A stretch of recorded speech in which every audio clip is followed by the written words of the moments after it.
The quails that descended in the evening, like the manna that the people found in the morning, also has a natural explanation. The narratives, notice, the narrative says little about the quails. And there is certainly no suggestion that they were available every day. The text doesn't say that. It says little about the quails.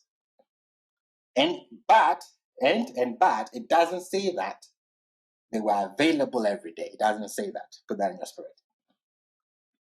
Let's look at the quails. Cotenix. What do we know about these quails? It will blow your mind. The quail, as you see in the picture below, they are a short-tailed game bird of the peasant family. These quails fly rapidly at very low altitudes. It is well known, and to date it still happens. It is well known that the quail migrate in huge flocks from Europe to Central Africa in the autumn, and they return in the spring. I repeat that. It is well known, and it still happens today, that the quail migrates in huge flocks from Europe to Central Africa in the autumn, and they return in the spring. Now, due to the long distance involved, the migration is carried out in stages. The small quails, twice each year, they land exhausted on the Mediterranean shore, where they can be easily captured by hand and by nets in great quantities. Like I said, it still happens today. The quails still migrate today, every year. If you've had quails before, it's a delicacy in Europe because it's exported there.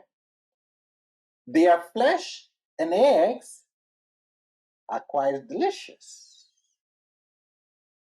And to this day, like I said, they are prized food among the local population and are exported as a delicacy to Europe.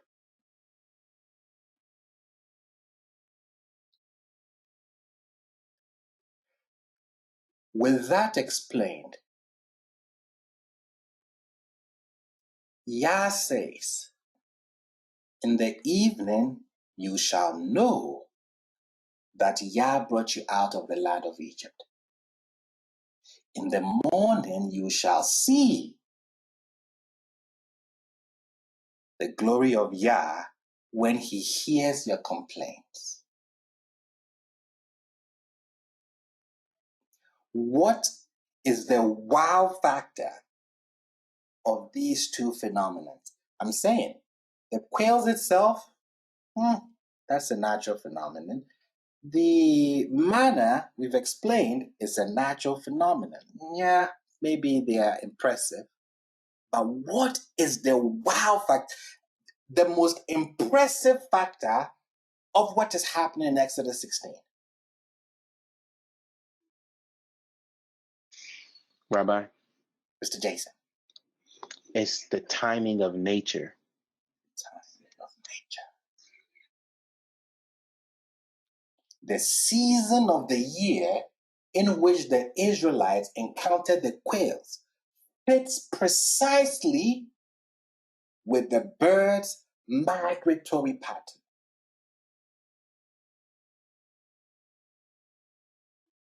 We've established the natural background of the story. In the same way, the manna as a material substance is reasonably accounted for as a recognizable phenomenon of nature. We know all that, that's fine. But it is the timely arrival of these realities that imparts to them a supernatural quality.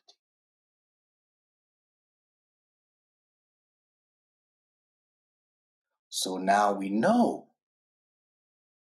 when Yah said, you shall know that Yah brought you out of the land of Egypt. And then in the morning you shall see.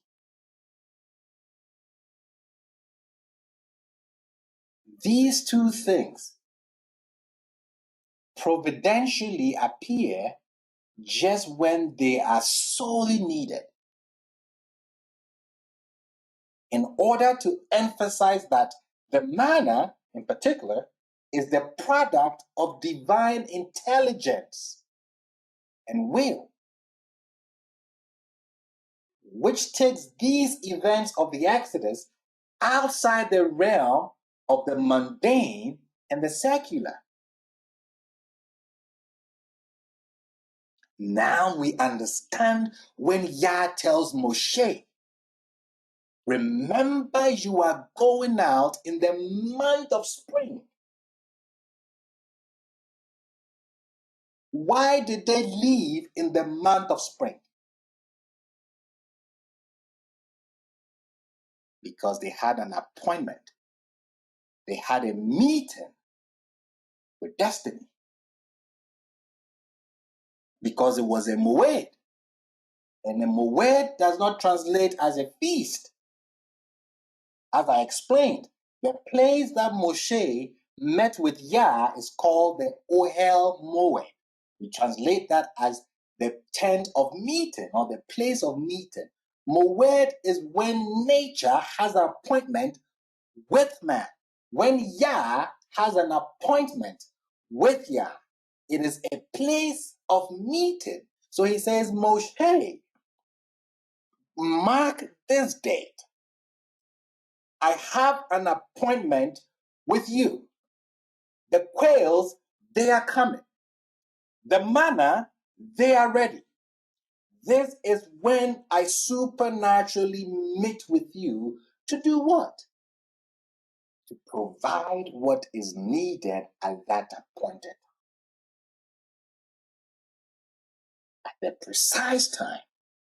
He looks into the future. He knows they will need food. He says, I would work with the quails. They would leave around the time that food will naturally be provided. Until the earth remains, seed time and harvest shall not cease. Yah's appointed feasts are arranged around seed and then harvest. When he says, these are my moeds, this is when I meet with you. These are when the portals open. These are when it's not your prayer. This is when nature is responding because I have looked ahead of time and decided that this is the opportune window to meet whatever need that you have.